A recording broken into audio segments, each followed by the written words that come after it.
but this woman, she's describing like basically every second of what happens when a nuclear blast goes off, and it's really creepy.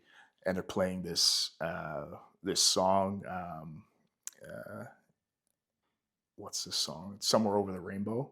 So they're playing Somewhere Over the Rainbow as she's like describing how like what happens in the initial phases of a nuclear blast, and you're like, oh my god, like and she like one of the things she said, like if you are even like if you can even see the initial blast, from one of these weapons, however whatever kilotons that it's calculated at how big the blast is, you will immediately go blind.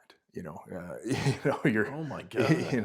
it's like, so it's because you're creating an explosion that's like hotter than the center of the sun, and especially with like nuclear fusion and like nuclear fusion, because there's two types, such as like fission and fusion bombs. So fission bombs, they shoot basically, the really crude way of doing it is they shoot like two pieces of like highly enriched uranium at each other and the atoms split.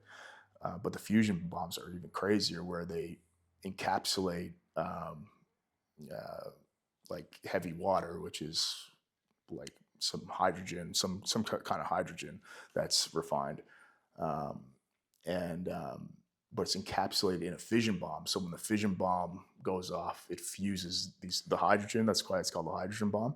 And then the fusion creates an even bigger explosion. The Russians detonated a 50 megaton fusion bomb somewhere in the Arctic back in the 60s, and this explosion was so fucking big that and the bomb was so big they put a big parachute on the bomb, and when the guy drops it out of the plane, they gave him a 50% chance of survival just from dropping this bomb with a parachute, just to slow it down so he can get away, and he almost died. Uh, so just shockwave of that blast like wrapped around the planet like a few times as well. Man, You that's know, crazy. so the thing about like a bomb that big is the good thing about a bomb that big is that they don't make them that big because it, it's so heavy of a payload that um, you can't really put it on an ICBM, which can just hit different places on the planet. Like ICBMs, when they're launched, they go outside the atmosphere. They go way higher than the International Space Station. They go like fucking like 4,000 miles in the Really? in I didn't yeah. know that. Okay. They go so because the they they basically dump all their fuel to get as high as they can,